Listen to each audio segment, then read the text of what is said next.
La France était devenue un pays africain au niveau organisationnel des événements, ou c'est juste un jugement à géométrie variable selon qu'on soit africain ou européen? Bonjour, mon nom est Alain.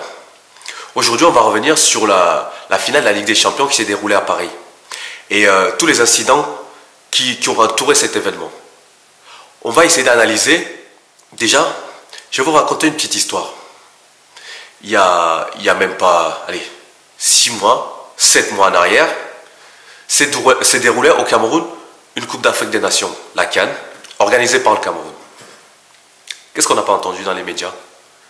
Les Africains sont incompétents, ils sont incapables d'organiser la CAN, que ce soit des gens, que ce soit les Africains eux-mêmes, ou que ce soit les Européens. On a tous tombé à bras raccourcis sur le Cameroun au niveau organisation. Il y a eu des problèmes au niveau des supporters, il y a eu même des morts à l'entrée du stade parce que les supporters, ils se poussaient, ils se sont retrouvés coincés au niveau des grilles. Qu'est-ce qu'on n'a pas entendu? Les journalistes occidentaux en disant que les Africains sont incapables d'organiser quoi que ce soit. Les Africains eux-mêmes qui disaient ouais, le Cameroun, ils sont incapables. Les Maghrébins, là on ne peut même pas aller plus loin. Aujourd'hui, ça arrive à la France. Qu'est-ce qu'on entend? On entend que, oui, certes, il y a eu des soucis, mais est-ce que quelqu'un dit que, en fait, les Européens sont incapables d'organiser quoi que ce soit? Non. On a incriminé qui? La France. La France, c'est un pays isolé. Ce n'est pas les Blancs. On n'a pas dit les Blancs, ils sont incapables. On n'a pas dit l'Allemagne, l'Espagne, tout ça. Non, on n'a pas mis tout le monde dans le même sac. Mais quand il s'agit de l'Afrique, tout le monde est dans le même sac. C'est-à-dire que les Africains, c'est une seule personne. C'est un seul pays. C'est-à-dire que si au Cameroun, il y a des soucis au Cameroun, ça veut dire qu'au Sénégal, au Mali, il y a tout le reste du continent, c'est la même chose. Bref, fermons cette parenthèse. Revenons dans les incidents qui sont vraiment déroulés à Paris. Qu'est-ce qu'on constate en premier point? La France qui n'arrive pas à prévoir exactement le nombre de personnes, le nombre d'Anglais qui vont arriver. Ils savent très bien que les Anglais, ils se déplacent en masse. Donc, ils ont sous-estimé les effectifs. Résultat des courses, on se retrouve avec énormément de personnes sans billets qui veulent rentrer dans le terrain. Et par-dessus tout, qu'est-ce qu'on nous dit? On nous dit que, en fait, ce n'était pas les Anglais qui ont causé les problèmes. Ce sont les jeunes de banlieue qui sont venus pour racketter les Anglais. Voilà la tournure médiatique de la chose. Ce sont les troupes de banlieue qui sont venues pour racketter les Anglais, pour les détrousser.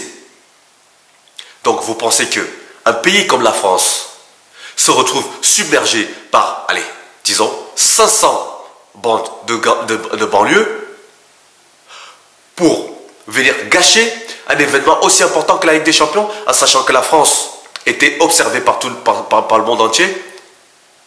Non. Ça, c'est l'histoire qu'on veut nous raconter. En nous expliquant qu'en fait, le Stade de France ne se situe pas à Paris. Le Stade de France, c'est la banlieue. C'est les hordes d'Africains. Vous voyez ce que je dis toujours? C'est-à-dire qu'on va avoir les Mbappé, les autres devant, mais vous derrière, nous les autres, on est quoi? On est des bandes de sauvages. On a même entendu certains journalistes dire que, en fait, ces gens-là sont venus, c'est à cause de Benzema qu'ils sont venus parce que Benzema jouait. Vous vous rendez compte? Les mecs, ils sont payés à raconter ce genre d'histoire. Moi, je ne suis pas payé pour dire des conneries. Moi, j'en dis. C'est sûr. Mais quand les gens qui sont censés nous informer, qui sont censés avoir une parole, je veux dire, un peu plus éclairée, sont capables de sortir de ce genre de trucs, ça veut bien dire ce que ça veut dire. Ça veut dire quoi? Ça veut dire qu'à chaque fois qu'il va y avoir un problème dans ce pays, on va toujours trouver des immigrés africains quelque part pour taper dessus. Passons. Maintenant, passons au volet de la police. Maintenant, le monde entier a vu que la police en France est violente. Ça fait 2 ou 3 ans qu'on le voit. Ça a commencé par les gilets jaunes. La police française, elle a fait quoi? Elle a éborgné des gens. Elle a tiré elle a éborgné les gens, elle a handicapé des gens. Elle tirait dans la foule sur des gens pacifiques.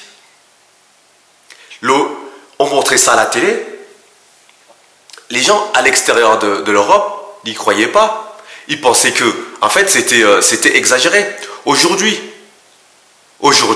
il y a beaucoup de témoignages qui vont dans ce sens-là, que la police a frappé sans sommation. La police a gazé des pères de famille avec les enfants. Voilà l'état de la police en France. C'est-à-dire que c'est une police très violente. Que ce soit pour les manifestations, que ce soit pour les revendications, quoi que ce soit, dès qu'il y a des gens dans la rue, la police, elle est incapable de gérer une situation de façon pacifique. Systématiquement, elle a recours à la violence. Donc là, aujourd'hui, la France ne peut plus se cacher là-dessus. Tout le monde a vu. Il y a eu des témoignages en Angleterre, les témoignages des Américains. Donc là,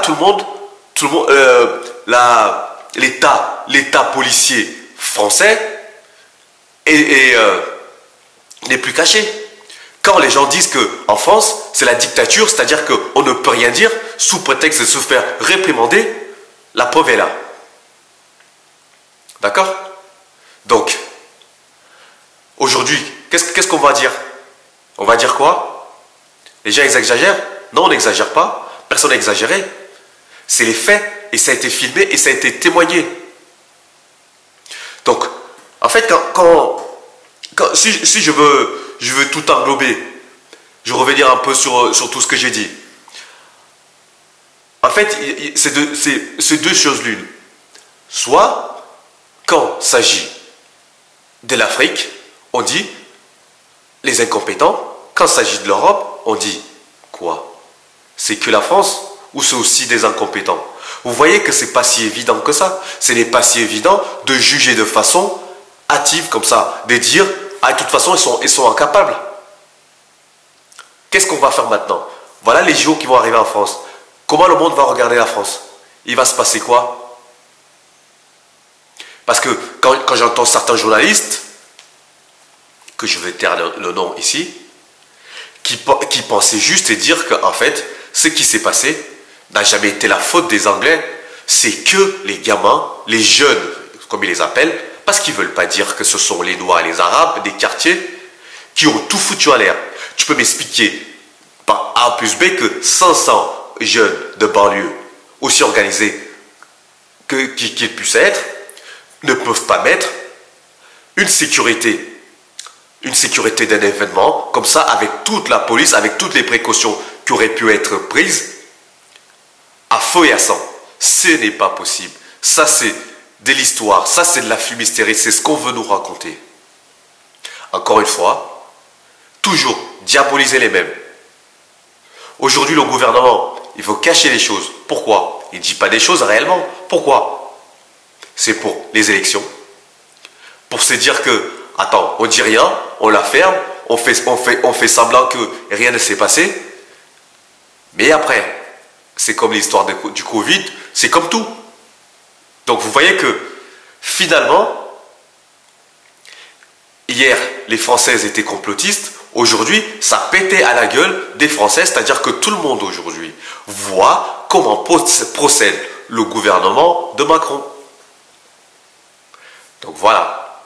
Tu sais, je suis allé chercher un peu trop loin. J'ai brossé un peu le panel un peu large. En fait, c'était pour démontrer qu'en fait, il y a des choses qui sont c'est-à-dire qu'on est capable d'être plus dur avec certaines populations, mais un peu plus complaisant avec d'autres populations. Et c'est toujours la même chose, c'est toujours dans le même sens. Voilà ce que je voulais dire aujourd'hui. Je vous remercie. Passez une très bonne journée et à bientôt. Ciao.